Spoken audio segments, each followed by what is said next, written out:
Застаре уште едно кривично дело за кое се гонеше поранешниот премиер Никола Груевски. Тој од денеска повеќе не е обвинет за злоупотреба на службената положба во случајот Талир, кој се однесува на незаконското финансирање на ВМРО ДПМНЕ, но како што вели обвинителката Ленче Ристоска, прогонот за Груевски продолжува за делото перење пари.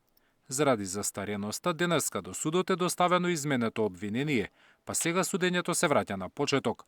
Настапена е застареност на предикатното кривично дело, односно на кривичното дело злоупотреба на службената положба и овластување, поради истек на законските рокови за застареност и измените на кривичниот законник кои што беа донесени во 2023 година.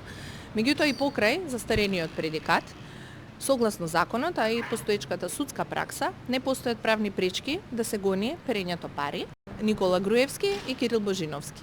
За нив беше активна злоупотребата и сега застаре и за нив. Ристоска денеска изјави дека поднела тужба против ВМРО ДПМНЕ заради партиско соопштение, во кое обвинителката ја нарекува тажен символ на неправда со државни бонуси и звезда на пропаднатото СЈО.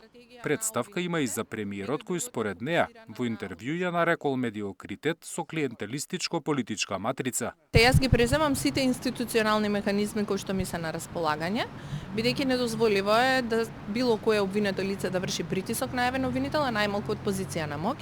И да, поднесов и тужба за политичката партија ВМРО ДПМНЕ.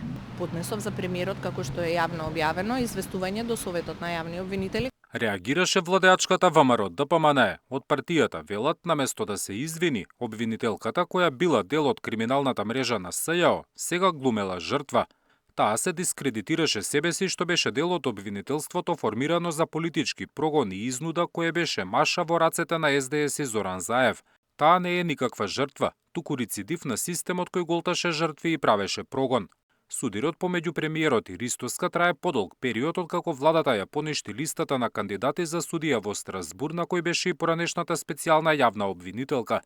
Ристоска е обвинител во предметите за незаконско финансирање на ВМРО ДПМНЕ, заради кои е замрзнат имотот на партијата.